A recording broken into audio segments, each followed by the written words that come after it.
You should have viewed the checkbook budgeting video before you start this seminar.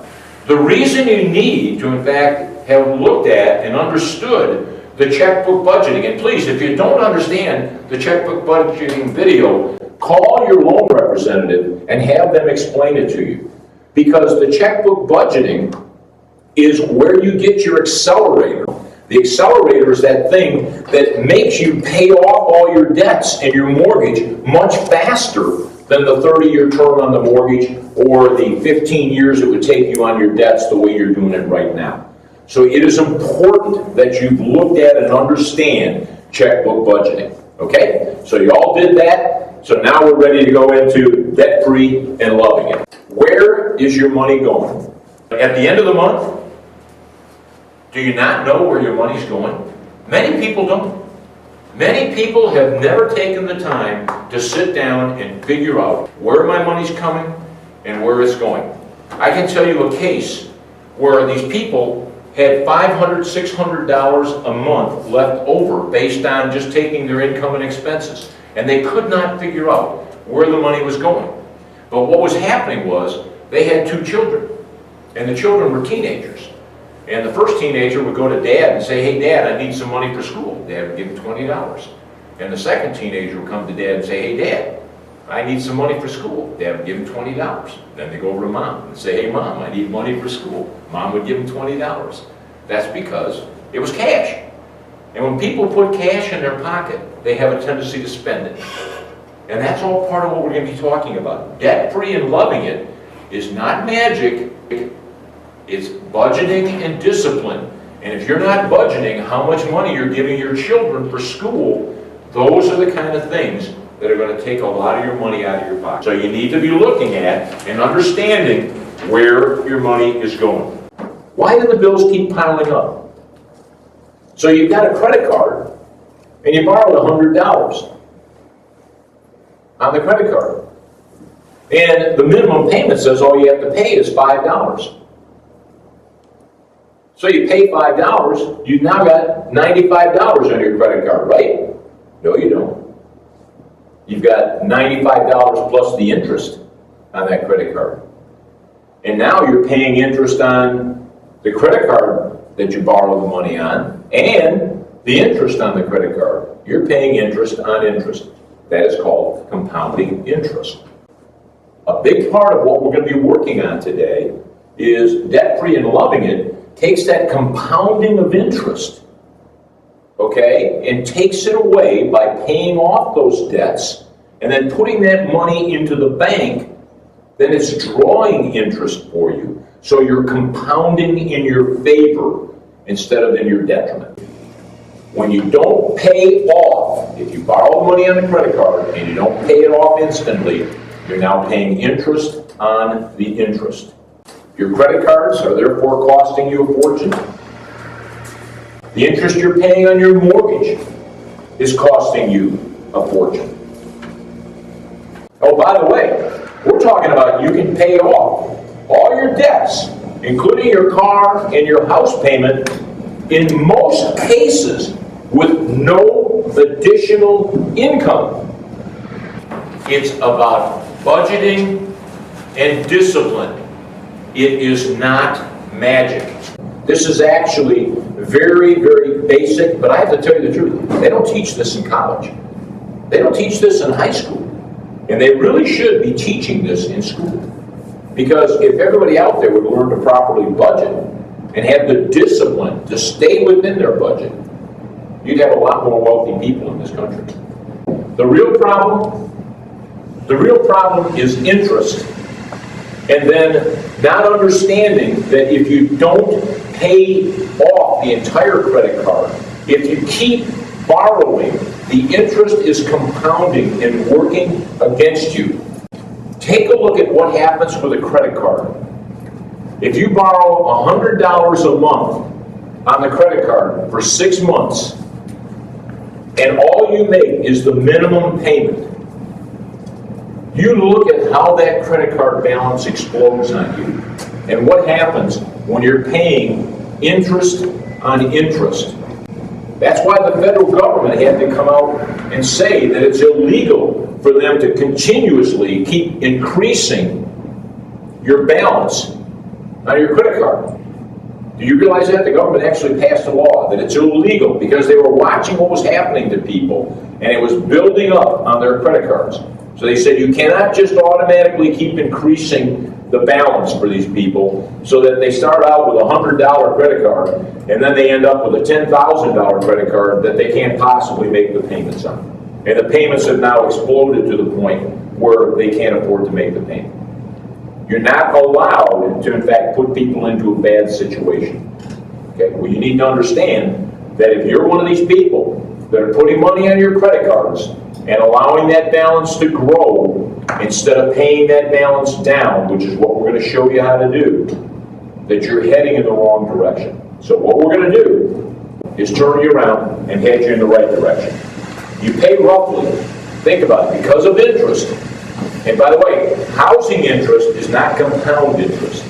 Housing interest is simple interest. Simple interest means that you don't pay interest on interest. Compounding interest means you pay interest on the interest rate. Like with the credit card case I'm telling you about, where you only make the $15 payment on the $100 balance, and then they add interest to that, and now you're paying interest on interest. Okay, that's compounding. It's simple interest on your house. But if you didn't pay any interest at all on your house, you'd only be paying $100,000 if you bought a $100,000 house. With interest, the way it works is, in fact, you're paying $300,000, approximately $300,000 to buy a $100,000 house. So one of the things you're going to do is you're going to turn that around and start buying everything you can on cash, paying cash, instead of, in fact, using interest against you. Using debt-free living is about using interest to your benefit. If you paid cash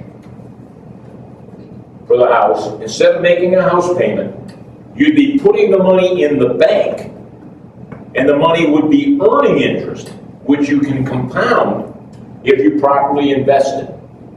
So now you've not only taken away paying interest on your house, you're putting that money in the bank. Now you got to get there. And a lot of you are saying, well, that's great, but how do I get there where I don't have a mortgage payment, or I'm putting that money in the bank, and that money is, one, earning interest, and then two, you're going to end up with an investment advisor. And by the way, we're not investment advisors. We're not looking to, to take a fee to show you how to invest or anything. We don't do that. Okay, so you're going to need an investment advisor that's going to tell you, okay, some of that money that's now accumulating in the bank should in fact be put into stocks, some should be put into bonds. And they'll show you how to have safe investments to in fact compound the money that you're putting in the bank. You're using compound interest again to your benefit. Okay, so let's agree that you're going to in fact need to keep a credit card. Okay, now you're going to need to keep an emergency credit card. So we'll agree that you can keep a credit card if you'll agree with me as to where we're going to keep the credit card. So what you're going to do, you're going to take that credit card,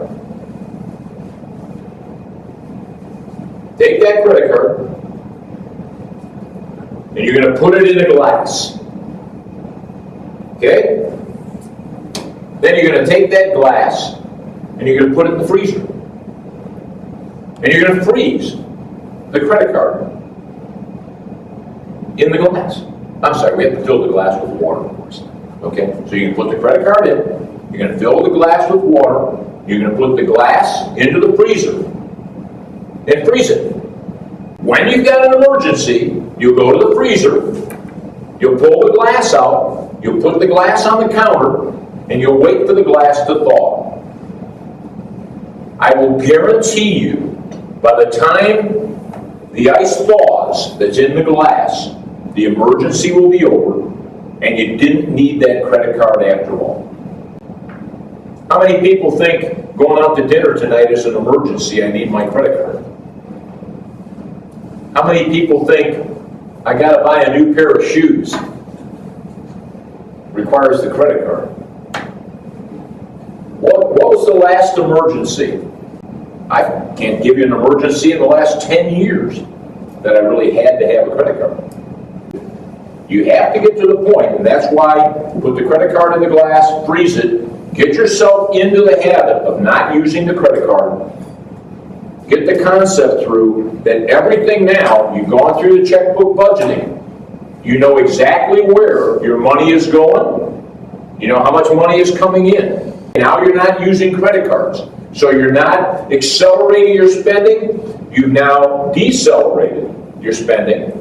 You know where every penny is going because you use checkbook budgeting and everything is going through your checking account. You know exactly how much money is in the checking account at the end of the month. So you can look at exactly what you're doing. How much money you're actually not spending every month. Moving forward, the next step, finding your accelerator. The accelerator is the extra money, okay? If you follow right here on the chart, you'll see that this is part of what was in checkbook budgeting, okay?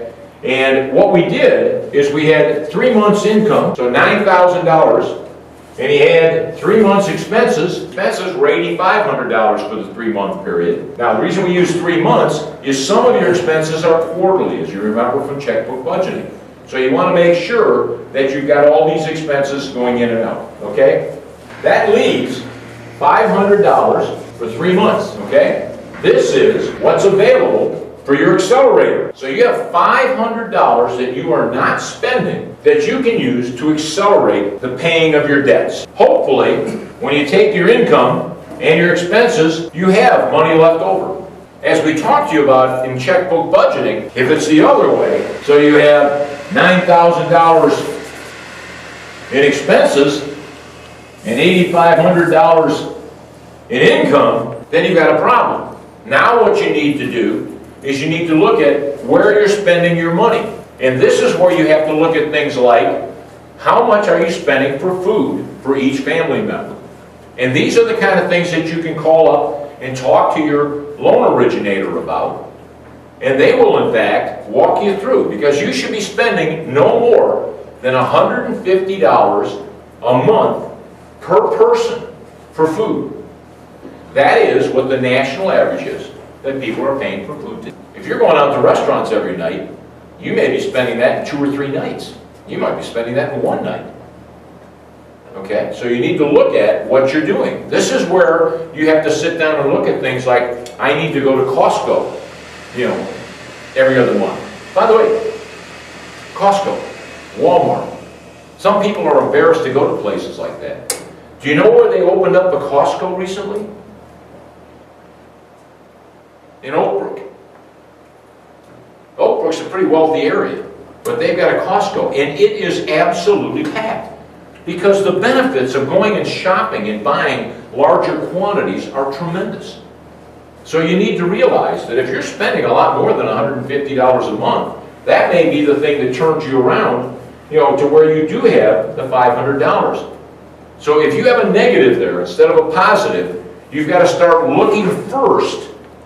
And the first part you have to look at is, where is the money going? So what am I overspending in? So instead of $150 per person, if you're spending $300 a person, that's a pretty easy thing to look at. You say, why are we spending so much money on food? And start looking at what you're doing and how you're doing it. If you get down to the point where you're saying, you know what? I am only spending $150 a month on food. I am, in fact, managing and watching and not driving 2 cars all the time. I'm not just letting my kids take the car and drive and use up all the gas, and and then we're spending a lot more on gas than we should be spending. And you get down to the bottom line and you say, there really is nothing that I've got left for an accelerator.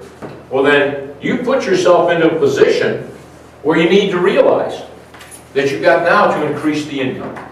So I told you that most people can in fact be debt-free and loving it within 10 years or less.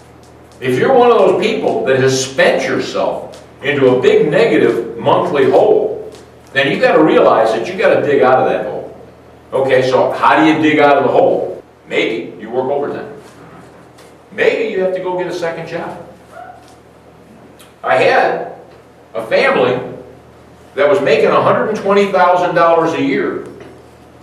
And at the end of every month, they were further in the hole. And I sat down and I did checkbook budgeting and I worked with them for 90 days. At the end of 90 days, we could see where the money was going. You have what's required. So you really do have requirements. You know, you have to have a roof over your head and you have to have food. Today, maybe you have to have a car. Maybe. In the olden days, we'd actually hitchhike, walk, take a bus. So maybe you actually have to have a car. But you know what? People today think a necessity is that football lesson for the son, the dance lessons for the daughter, the soccer club, the sewing club. The necessity is all those things that you're doing that are keeping you in the hole. So you need to take a good hard look at what is in fact a necessity, okay, and what is frivolous. And frivolous, dance lessons are frivolous. I know all the other kids in the neighborhood are doing it. So when I sat down at the end of the 90 days and did this financial tune-up with these people, part of what I said to them is, you have a decision. The husband was working, and he was working as hard as he could and was making as much money as he could. The family was overspending. And the bottom line answer was, the husband said, "You're killing me. I cannot work any harder. I cannot make any more money." So the choice went back to the family, and they needed to make the choice. The choice was made. The wife, who wasn't back, staying at home as a housewife, decided that she would get a job. So she got a job that would be working in the evening after the husband was home, so the husband could stay home, and that's what they decided they wanted to do. Because they did not want to cut out the dance lessons and the rest. And on that basis, then, we looked at it and said, okay, you need to make this much money. And this is all part of what you can do with checkbook budgeting. At the end of each month, let's say they were short $500 a month. Well, they needed her to have a job that would give her a net $500 a month plus the accelerator. So we had to have something extra to start paying things down. The accelerator is the key, and that is what they decided to do. So they would not cut their expenses any further. They realized that they had frivolous expenses, but they were not going to cut the expenses. If that's what you want to do, that's your right. But you can't, in fact, get out of that hole if you don't do one of the two. Either cut the expenses or increase the income. So in this case, they increased their income. They came back and increased their income, not just the $500 extra that they were spending, but an extra $500 a month to use on the accelerator. We're going to show you one of the unique concepts of debt-free and loving it. And that concept is that you're going to pay off your smallest debt first. This is your debt-free worksheet. So this is just a blank debt-free worksheet. Now I've got a sample that we filled in. What you're going to do is you're going to focus on, so you're simply listing all of your debts and you're putting the smallest debt on the top. Why? Other financial advisors and many financial advisors are going to tell you, no, you want to pay off the biggest interest rate, the highest interest rate first. Well, that's great, except that you know why that doesn't work for a lot of people? You know, we're into instant gratification. We want to see results instantly. And that's what we're looking for. So what debt-free and loving it does is accelerates. And this is what we're talking about on the accelerator. Remember, the accelerator is the amount of money that's available at the end of the month to accelerate the paying down of all of these debts you've accumulated. Okay, so we stopped the spending by not using credit cards.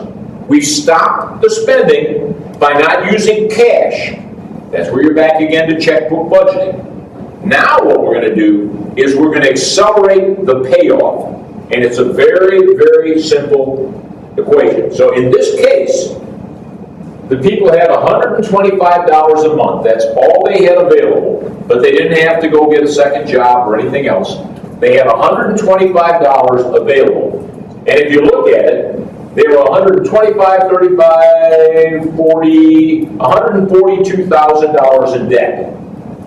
Now, how many of you are sitting there right now and say, yeah, $142,000 in debt, they're not going to pay that off. They're not going to pay off $142,000 in debt. Well, yeah, they paid it off. It's right here in the example. They paid off their $142,000 in debt, including a mortgage that had 20 years left. And they paid it off in 8.5 years. The key is the accelerator. Well, the key first is you're not spending. You stop the credit cards. You stop the cash where you don't know where the money's going. Now we're accelerating the pay down. So you can see it right here. It's MasterCard. They owe a balance of $1,200. Their minimum payment is $25. If they pay $25 a month on $1,200, how long does it take them to pay off? And let's use an interest rate on the credit card of 16%, which I'd say today is probably pretty realistic. So they got a 16% interest rate on $1,200 balance, and they're paying $25 a month. How many months does it take them to pay off that credit card? 38 months. But we say 8. Why? The accelerator. So you see the accelerator over here. Okay? The accelerator. We have an accelerator of $125, but we also have a $25 regular payment. So all we're doing is adding the accelerator to the regular payment. So now instead of paying $25 a month, we're paying $150 a month. Now, $150 a month, that $1,200 balance is paid off in 8 months. Right? Everybody's following this? Okay, now, look what's happening to your accelerator. Your accelerator now goes from 125, okay, it now goes to 150. You no longer have a balance on your MasterCard. Everybody understand that? So you've taken that extra $25 and added that. Now, your Discover card, you have a balance of $2,500 on, okay? And you're only paying $75 a month. But look what we've done. We're now paying $225 a month, and it takes us 11 months to pay off the Discover card, okay? The accelerator now increases again. The accelerator takes the 150 plus the 75. The accelerator is $225. But you are paying $150 to General Finance, so you now have $375 to pay down on General Finance. General Finance is paid off in 7 months. Your car payment was $545 a month, but the accelerator has now jumped to $375. So you're paying $375 plus the $545. Your car is paid off in 12 months. So if you're simply paying the car payment of $545, so if you have $11,450 and your car payment's $545, how many payments were left? 21 payments. But you paid it off in 12 months. Now, your house, you got $1,000 a month you're paying on your house, and you owe $125,000. That's 125 months. 125 months that you'd have left. Well, wait a minute, we said 10 years or less. But look what you've done. Your accelerator has in fact now jumped up to $920 a month. And you're adding that to your regular house payment. After 8.5 years, everything is paid off. And now you have going into the bank every month $1,920 accumulating in the bank. It's mathematical. So how many now, raise your hand, how many now say that they believe that you can pay off all your debts? Raise your hand if you believe it. Everybody, I see one. Oh, he raised his hand because he knew I was going to, in fact, tell him to come on up here and explain to me why he doesn't believe it. So now everybody believes it. It's a mathematical formula. You stopped the spending. You stopped accumulating more on the credit cards. You controlled the spending because checkbook budgeting has made you look at what is coming in and what is coming out. So many people in checkbook budgeting, one of the first things you're going to find with many, many people out there is you say to them, okay, now everything has to go into the checkbook. And the kind of thing you're going to find, he's going to say, oh, okay, that's great. Everything goes in. And then you're talking to him, you say, okay, you make $3,000 a month, right? Right. And your take home is what? And he says, oh, my take home is $2,000 a month, just approximate. $2,000 a month. And you look at the deposit. And instead of $2,000 a month, what's going into the deposit? $1,500. Well, wait a minute. If your take home is $2,000 and everything's going into the checkbook, where's the extra $500 going? Well, that's my mad money. Well, that's why you don't have an accelerator. That's why your hole is getting deeper. As I said, it's not magic. It is not magic. It's budgeting and discipline. And it depends on where you want to go. So do you really want to retire in 8.5 years with no debts? Do you really want to be debt-free? There's exactly what you need to do. Now, every year, you should be doing a financial tune-up. And that's one of the things we'd be glad to do with you for free. No charge whatsoever. And we'll talk to you and walk you through and show you exactly what you should be doing to get where you want to get. And we can actually sit down and tell you exactly how many months it'll take you to get there. If you're saying, I really want to own a house, but I don't have the money for the down payment, in addition to 100% financing programs, we can sit down and show you how to save up the down payment. If you're saying, I really kind of messed up when I was in college, things were really tight, so I was paying for college with my credit cards, and my credit cards really got out of line, we can use checkbook budgeting and debt-free and loving it to get you where you want to go. It just comes down to if you've got the discipline to do what needs to be done. Now, one of the things you want to do before you start accumulating all this money in the bank is reward yourself. You got there. If you have $1,920, what are you going to do with that $1,920? Spend it. Reward yourself. Congratulate yourself for the great job you did. Because you need to do that. You need to reward yourself and say, okay, and sink that into your head. Okay, I'm never getting back into this situation again where I have accumulated debts to the point where I'm actually underwater at the end of the month. No matter how bad you were, we've now walked you through to exactly how you get out of there. And if you can't do this yourself, if you need help, all you've got to do is call over to Crown, and we will set you up with somebody that'll show you how to, in fact, do debt-free and loving it. Do checkbook budgeting. Do a financial tune-up, all for free, and walk you through. Then what you want to look at is you want to say, okay, I'm disciplined, I'm going to be, in fact, prosperous, and I am, in fact, debt-free. What do you want to do next? Do you want to retire? Do you want to buy a larger house? What is it you're looking for?